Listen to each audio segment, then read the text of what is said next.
लखनऊ के लोक भवन में भाजपा ने आपातकाल की बरसी को संविधान हत्या दिवस के रूप में मनाया है और इस मौके पर आयोजित कार्यक्रम में लोकतंत्र सेनानियों ने 21 महीने के उस काले दौर को याद कर माहौल को भावुक कर दिया। मुख्यमंत्री योगी आदित्यनाथ ने विपक्ष पर तीखा हमला बोलते हुए कहा है कि हाथ में संविधान की प्रति लेकर के जहां ढोंग करने वालों ने ही प्रेस और अभिव्यक्ति की आजादी छीनी थी। अनादि टीवी से खास बातचीत में भाजपा एमएलसी डॉक्टर लालजी प्रसाद निर्मल और साथी पवन सिंह चौहान ने कहा है कि इस आयोजन का मुख्य मकसद नई पीढ़ी को आपातकाल की त्रासदी से रूबरू कराना है। संविधान हत्या दिवस के रूप में भारतीय जनता पार्टी की सरकार ने विशेष रूप से उन लोगों का चेहरा उजागर करने का काम किया है कि जो लोग अपने हाथ में संविधान की प्रति लेकर घूमते हैं लेकिन कार्य संविधान के प्रतिकूल करते हैं। जो संवैधानिक व्यवस्थाएं हैं उसकी धज्जियां उनके पूर्वजों ने उड़ाई और आज भी लगातार संविधान पर विश्वास भी नहीं करते और लगातार संविधान को किसी न किसी रूप में उसके विपरीत काम करते हैं। आजकल के 51 वर्ष पूरे होने पर भारतीय जनता पार्टी संविधान हत्या दिवस मना रही है। हमारे साथ मौजूद है भाजपा एमएलसी डॉक्टर लालजी प्रसाद निर्मल जी, हम इससे बात करेंगे। आज भाजपा संविधान हत्या दिवस मना रही है, आपातकाल को लेकर क्या वो दौर रहा होगा? देखिए, वो दौर हमने देखा है और जिस समय इमरजेंसी लागू हुई थी बड़ा भयावह दौर था।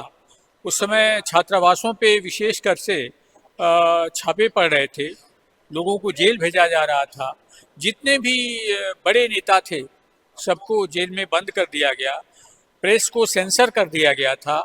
समाचार पत्रों में ये सब खबरें प्रकाशित नहीं हो पा रही थी और पूरे देश में अफरा तफरी का माहौल था।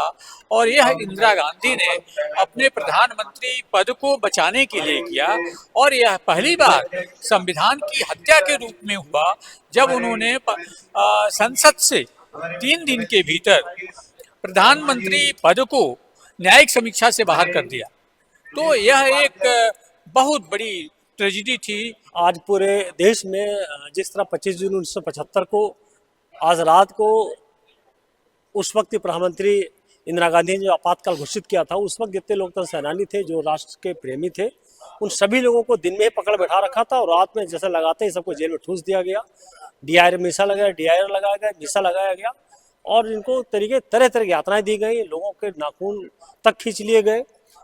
यहाँ तक कि उनके घर की जो औरतें थी, बेटियां थी, बहुएं थी, उनको भी बेइज्जत किया गया। उनके व्यवसाय को ध्वस्त किया गया। रातों रात इमरजेंसी लगा करके जितने भी हमारे पत्रकार बंधु थे, जो मीडिया बंधु थे, चाहे प्रिंट मीडिया हो चाहे हमारी इलेक्ट्रॉनिक मीडिया, सभी को रात को बिल्कुल लाइट काट करके उनको भी प्रताड़ित किया गया। जगह जगह पर ऐसी कोई जगह नहीं छोड़ी गई, ऐसा कोई वर्ग नहीं छोड़ा गया जहाँ पर लोगों को प्रताड़ित न किया गया हो। और हकीकत उसका त्राहिमाम था। उस वक्त के जो लोग थे आज भी अपनी बयां कर रहे थे, आंखों में आंसू आ रहे थे और उनका गला भर भर जा रहा था। हकीकत में वो भयावह स्थिति जो थी, जो उस वक्त जितने लोगों ने उस त्रासदी को झेला होगा, जितने लोगों ने त्रासदी को देखा होगा, हकीकत में क्या उनकी मानसिक स्थिति रही होगी। और क्या उस वक्त बताया जाता था कि डीआईआर मिसा लगने मतलब सारी जिंदगी अब जेल में रहेंगे, जेल में सड़ेंगे। जेल में भी कोई अच्छा भोजन नहीं, अच्छी व्यवस्था नहीं, अच्छा लेना देना नहीं था। फिर भी हमारे जो राष्ट्र के प्रेमी थे, जो लोकतंत्र सेनानी थे, वो किसी भी तरीके से डगमग नहीं हुए। आप भाजपा एमएलसी पवन सिंह चौहान हैं, जिन्होंने बताया कि जो दौर था आपातकाल का वो कैसा था और खास तौर से कांग्रेस को लेकर उन्होंने साफ बात कही कि जिस तरह से कांग्रेस के नेता संविधान प्रतिलिपि लेके मंच पे आते हैं, इस बात को लेकर उनको शर्म आनी चाहिए। वीडियो जर्नलिस्ट जिशान के साथ अनूप चौधरी, अनादि टीवी, लखनऊ।